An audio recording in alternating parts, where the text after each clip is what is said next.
প্রতিদিনের মতো চলে আসলাম মজার এবং সহজ রেসিপি আপনাদের সাথে শেয়ার করার জন্য। রেসিপিটা দেখেই হয়তো বুঝে গিয়েছেন কি রেসিপি আপনাদের সাথে শেয়ার করব। এত সুন্দর মজাদার খাবারটা যদি ঘরেই স্বাস্থ্যসম্মতভাবে নিজের হাতেই তৈরি করতে পারি তাহলে কিন্তু রেস্টুরেন্ট থেকে চড়া দাম দিয়ে আর কিনে খেতে হবে না। তো চলুন কথা না বলি, চট জলদি এই মজাদার রেসিপিটা কিভাবে কি দিয়ে তৈরি করলাম সেটা একটু দেখে নিন। আগে হচ্ছে মোমোর ডোটা তৈরি করে নেব। তো আমি 2 কাপ ময়দা নিয়ে নেব, 1/4 কাপ কর্নফ্লাওয়ার।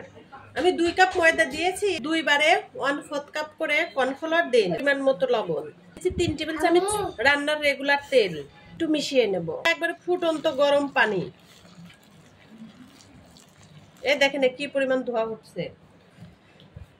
পানিটা কিন্তু পরিমাণ মতো দিতে হবে। আমরা যে রুটি খাই ডোটা কিন্তু সেভাবে করা যাবে না, তার সাথে একটু শক্ত করে করতে হবে। আমি হাত দিয়ে সুন্দর করে মুথে নেব।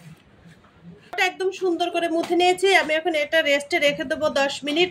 মোমোর ভিতরের পুরটা রেডি করে নেব। একটা মুরগির কিন্তু 2টা বুকের মাংস থাকে, আমি সেই 2 পিসই নিয়ে নিয়েছি। 2টা বড় গাজর গ্রেট করে নিয়েছি, সেটা দিয়ে দিচ্ছি। 3টা পেঁয়াজ কুচি করে নিয়েছি সেই পরিমাণে কিন্তু আমি সবকিছু দিয়ে দিচ্ছি। তো আপনার চিকেন যতটুকু নেবেন সেই পরিমাণে সবকিছু দিয়ে নেবেন। এখানে আমি 2টা কাঁচামরিচ কুচি করে নিয়েছি, সেটা দিয়ে দিলাম। গোলমরিচের গুঁড়া দিয়ে দিলাম, এটা হচ্ছে কালো গোলমরিচ। এটা দেশি রসুন কুচি করে নিয়েছি, সেটা দিয়ে দিলাম। টেবিল চামচ আদা বাটা দিয়ে দিচ্ছি, মতো লবণ দিয়ে দিলাম। আমি সয়া সস দিয়ে দিচ্ছি, সুন্দর করে একটু মেখে নেব। মেখে নিয়েছি, এখন গরম তেল দিয়ে দিলাম। 1/4 কাপ সয়াবিন তেল একদম ধোয়াটা গরম করে দিয়ে দিলাম। সেটা তো দেখলেনই। যদি বাটার থাকে তাহলে বাটারও দিতে পারেন। আমি রেসিপিটা একদম সহজ করে আপনাদের সাথে শেয়ার করতেছি, তাই তেল দিয়ে করলাম। আমি এখন মোমোগুলো তৈরি করে নেব। আমি যখন এখান থেকে একটা ডো নিয়ে নিলাম, বড় করে একটা রুটি বেলে নেব, নিয়ে কেটে নেব। আপনারা চাইলে ছোট ছোট লেচি করে নিতে পারেন। ছোট ছোট লেচি করে যদি মোমো বানাতে যায় আমার মনে হয় যে একটু ভেজাল লাগে, এর জন্য বড় করে একটা আগে রুটি বেলে নেব। এই যে বড় সাইজের একটা রুটি বেলে নিয়েছি, দেখেন কতটুকু পুরুত্ব করে। একটা ডিব্বার ঢাকনা নিয়ে নিয়েছি, তো আমি এটা দিয়েই কেটে নেব। বড় একটা রুটি বেলে যদি মোমোগুলো তৈরি করা যায় তাহলে একসাথে অনেকগুলো মোমো তৈরি করে নেওয়া যায়। আর একটা একটা করে রুটি করো আবার করে, ওটা ভেজাল মনে হয়। তো আপনাদের কাছে যেটা সুবিধা মনে হয় সেভাবেই করবেন। এইভাবে তুলে নিচ্ছে। আমি যে একটা শীট নিয়ে নিলাম, এখন ভিতরে পুরটা দিয়ে দিচ্ছি। নিয়ে এই যে একদম সহজ একটি ভাজ।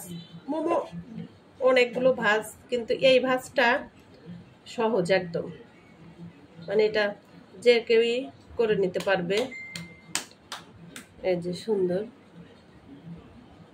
আবার এই যে এদিক থেকেও এইভাবে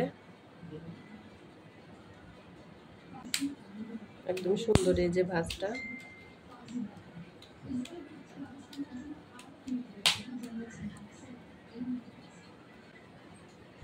সুন্দর, এই যে হয়ে গেল, একদম সহজ ভাবে। আমি এখন সবগুলো মোমো বানিয়ে নেব। মোমো বানানো শেষ, দেখেন কত সহজেই কত সুন্দরভাবে ঘরেই মোমো তৈরি করে নিলাম, একদম সহজ ডিজাইনে।